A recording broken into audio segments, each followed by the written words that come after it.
KTN News. Get the whole story.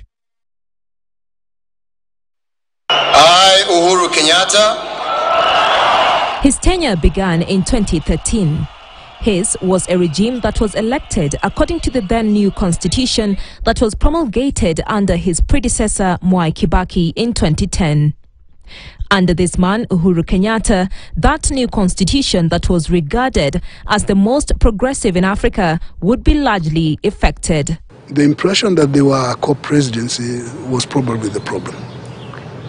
Although Ruto was always careful to say, my boss, but there was that impression.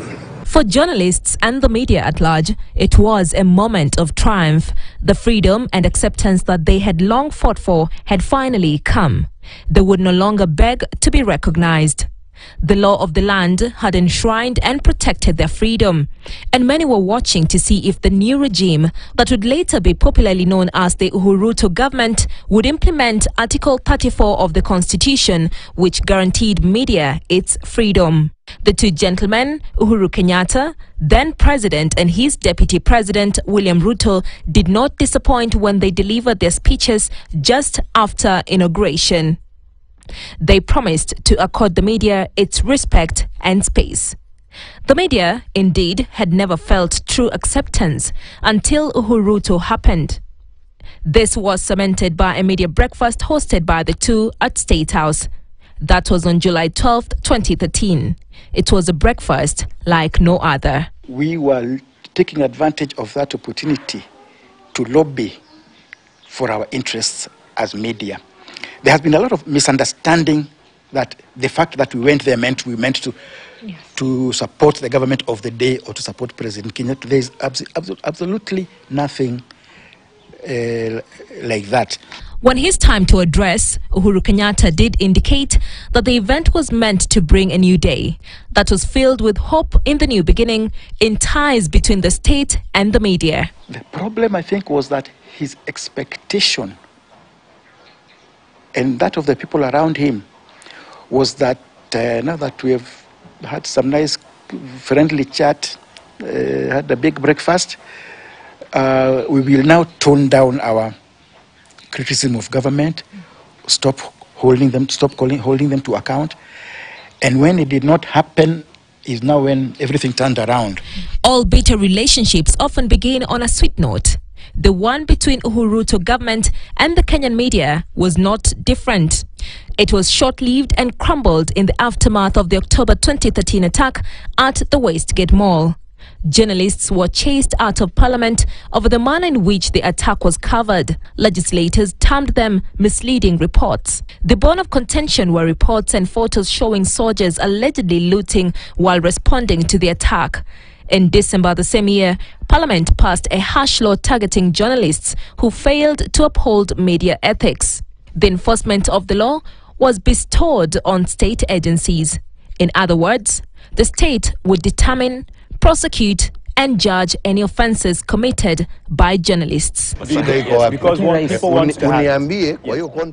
By 2015, the relationship between the state and the media was on a downward spiral. As the media poked holes in the political marriage between Uhuru Kenyatta and his deputy William Ruto, the two were so close that shirts and ties matched. Angered by the constant questions, the then president snapped. Nataka leo muniambie ya kwamba yale ambaye tunasoma ni ya ukweli au ni ya uongo? Ni ya uongo.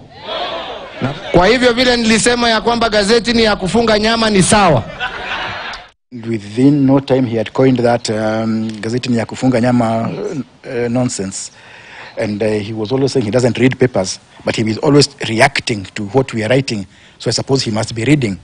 The gap between the president and the media deepened further on February 2018. Sasa si nyinyi mzime hiyo mavitu yenu na muende. Kazi imekwisha. The state would drive another nail into the coffin when it halted all advertising on local media platforms. Instead, the government launched the MyGov website, where all government advertising was redirected to. This would financially choke the media. Government advertising is not a favor. The government needs to communicate, to reach out to citizens, to explain itself. Who else can do that job best than the Kenyan media? But in this case, this particular case, it was a negative in that it was meant to punish the media and to use government advertising spend for blackmail and intimidation. The media's revenue was reduced by a whopping 2.8 billion shillings, which accounted for 30% of its total income. With the launch of MyGov website, the relationship between the two institutions completely went south. As the media protested the actions by the state, it was also a moment of necessity, being the moment of inventions, all for survival. Media houses turned to innovative ways of raising revenue. Maybe it was a blessing in disguise, because it brought to us the reality that as media, we must not allow ourselves to be hostage to any one big advertiser. We must be very careful that we are not dependent on them. Your administration comes in, they're entrenched cartels. The 2013 presidential debate was a groundbreaking moment for Kenyan media. Private and public media houses pooled resources in a rare unity of purpose. They brought together all presidential aspirants to sell their manifesto. This gave a chance to the undecided voters to make up their minds on who to vote for. President Uhuru Kenyatta, who was then facing charges at the International Criminal Court, happily participated. But in 2017, with relations now on the rocks, Uhuru Kenyatta, who was eyeing a second term as an incumbent, refused to take part. Alikuwa na sababu. Kwa sababu raundi ya kwanza wale ambao walikuwa naongoza huu mjadala walifanya ati kama ni maswali yote ni yeye, na wengine wako hapo wanakaa tu hivi, wanafanya nini hapo? Raila Odinga, who was vying for the presidency in 2022 under the Azimio la Umoja Kenya coalition, which Uhuru Kenyatta supported, would follow suit. Well, he still supports the coalition. Indeed, the irony of history lies in its ability to repeat itself. Months after Azimio la Umoja Kenya lost to President William Ruto, the shoe is on the other foot. Uhuru Kenyatta has found himself in the same corner with the media, both fighting for survival. Lately, the opposition has called for protests over several issues. They range from what they term as electoral justice to the high cost of living. In response, the state has been going hard on protesters and a section of opposition leaders. For a man who once turned to the Mount Kenya media, using it to besiege a skeptical electorate to vote for his chosen candidate, Raila Odinga, this is a form of poetic justice. The standoff between the state and the opposition has been worsening. All along, Uhuru Kenyatta has been in a restless dream, but not walking alone in his retirement. He has been speaking without talking amid accusations of sponsoring protests. His was the sound of silence. But this was broken when his son's home was recently raided. What does this government want? Because if it wants me, the fact that I've been silent doesn't mean I'm scared. Come for me. Why do what does my mother have to do with anything? What does my children have to do with anything? Kama shida yenu ni mimi, I'm here. In his trying moment, Uhuru Kenyatta seems to be in the naked light, a light through which he now sees his old friend, the media, with whom he now seeks to speak to once again. Na nawashukuru. Na ombi langu kwenu nyinyi kama fourth estate. Lindeni uhuru wa Wakenya. Ya. Lindeni demokrasia ya taifa letu. Sina ingine. Hiyo ni haki yenu. Although his vision might have been blurred by the power he wielded while it lasted, maybe the media now has a champion who will push for its rights and freedom as enshrined in the Constitution.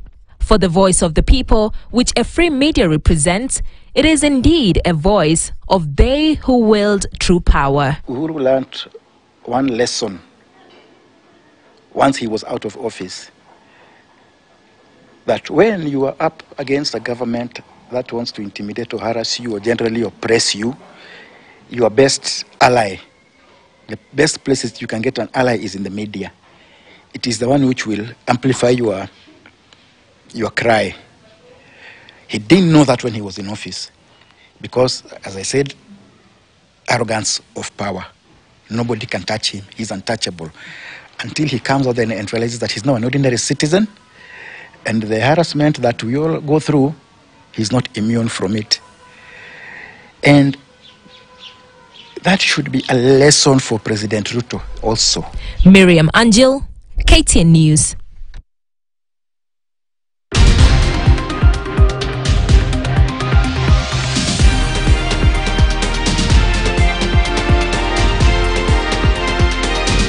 KTN News.